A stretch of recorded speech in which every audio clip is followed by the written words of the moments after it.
Ingat anak ko, baka masugat ha. Di ka nag-jogging pants? Ha? Ano yan? Namumulot. My God, may mga galba pa doon. Talaga. Oh my God! Ano itong sasakyan na ito? Walang plate number, walang sticker. Ha? Wala siyang conduction. Wala. Tapos paikot-ikot lang sa ano. Ah, pwede pa lang ganyan dito? Wow. Nagtatanong lang ako, bakit ganon? Comment down below. Pwede na palang tumakbong ganyan. Wala nang plate number. Wala pang, anong tawag doon? Induction sticker. Ang policy ng pagka wala kang plaka, hindi ka pwede tumakbo eh. Eh, bakit ganyan? Philippines gan, walang Ano ba yan? A big question po. Pero yung ganyan parang nagharap eh. Yung bagong-bago, sila yung pintuan. Open yan sa labas eh. Ay. Meron naman. Meron oy. Meron. Natanggal na ngayon bagyo. Tinanggal ng bagyo yung kanyang plate number. Dito ako guys para bumili ng load. Tingnan mo ang nangyari. Jeez. Nagbablog ako. Ano sana siya? Nagdama kami ng extension wire. Station wire. Para sa chargeran. Charger, ang dami naman yan. Okay, isang 1 year, walang ilaw. Isang barangay mag-start ito pwede. Isang barangay. Ala, ang dami. 1 year, walang ilaw. Wag naman. Wag naman 1 year. Paano na lang tayo? Oh my God. 99 days na lang mo. Ha? Ano yan? Binibenta nyo? Hindi ma'am, ginagamit dito ma'am. Ah, ginagamit dito. Okay. Sa cellphone. Ang laking tulong nyo ah. Ang hirap ah. Oh my God, kasama pala nila dito. Tingnan nyo naman ang tao. Tingnan nyo. Oh my God. Ang hirap kasi walang kuryente dito guys. Walang kuryente ngayon dahil sa Odette. Salbahes na Odette na yan. Daming na damage.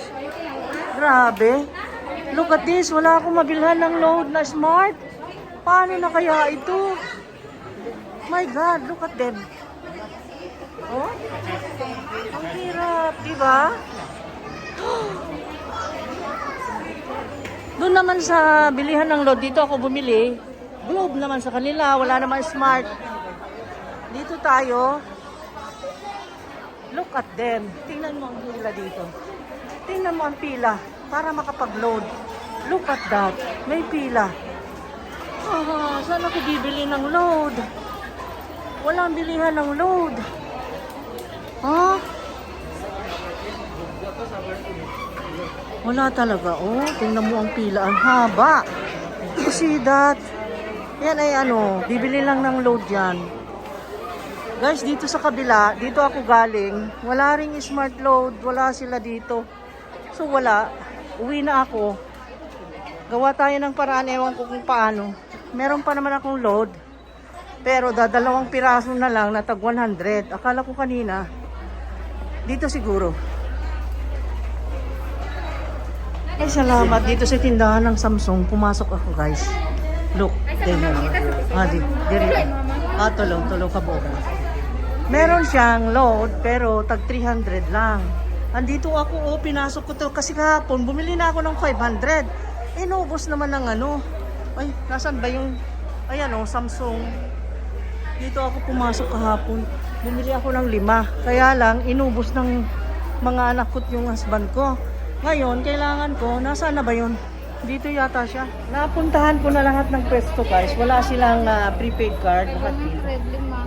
May isa kay 300. Okay. Sige. Okay. Ay, tayo rin. Wala na 300. Mura na. Oh, sino hurot lagi? Tanawa na. Grabing busy dito sa mall na ito. Kasi alam nyo, dito naman ay ang dilim. Pero pupunta ako dito.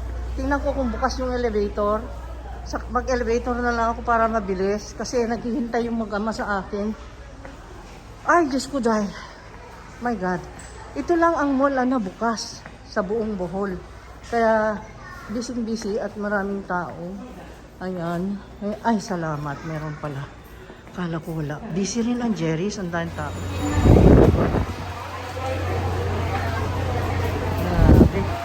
tao dito guys. Kasi alam nyo, sa sa buong Bohol, ito lang po ang nagbukas ngayon, kaya ganyan ang situation. Ay, magpasalamat na lang ako kasi nakakuha ako ng prepaid card. At least may load na. Bumili ako ng tatlo na smart, tatlo na 300, kasi sabi niya wala raw tag 100. Ang sabi niya kanina, wala tag 100 ma'am, tag 300 lang, sabi niya.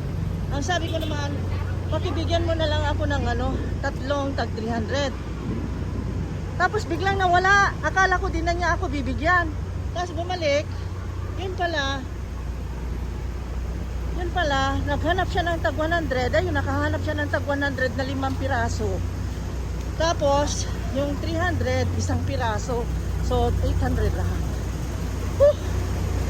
Ang gastos ng mabagyo. Grabe. Diyos ko, ewan ko. Ganito ang situation nga namin ngayon dito sa Tagbilaran. Busy. At parang mga tarantang talilong kami guys. Kasi, alam nyo, walang kuryente. So, walang kuryente, wala ring tubig. Siyempre, under ang pump namin dito.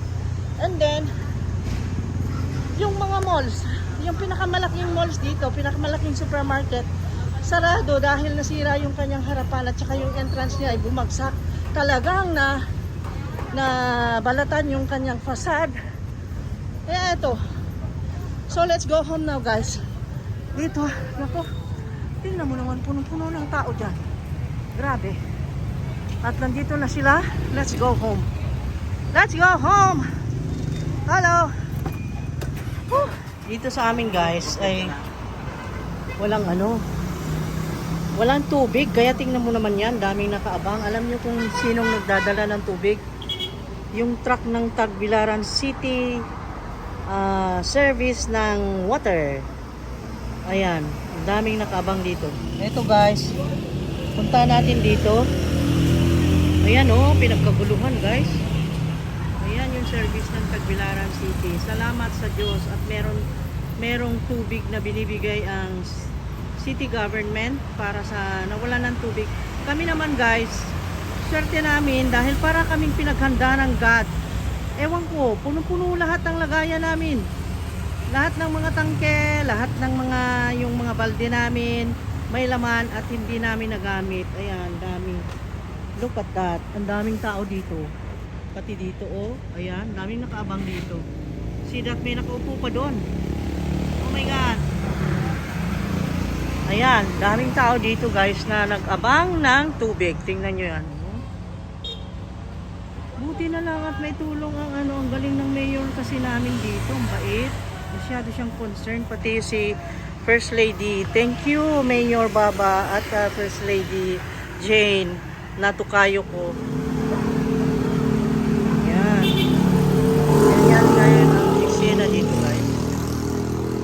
Ayan guys. Hirap kasi ng tubig ngayon dito. Grabe.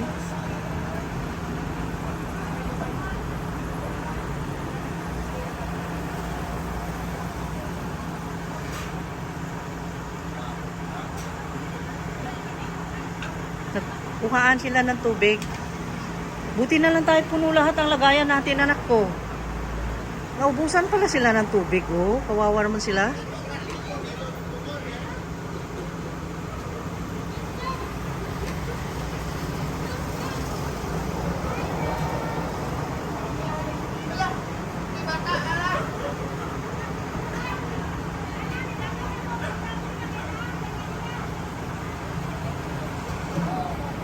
Hirapan na.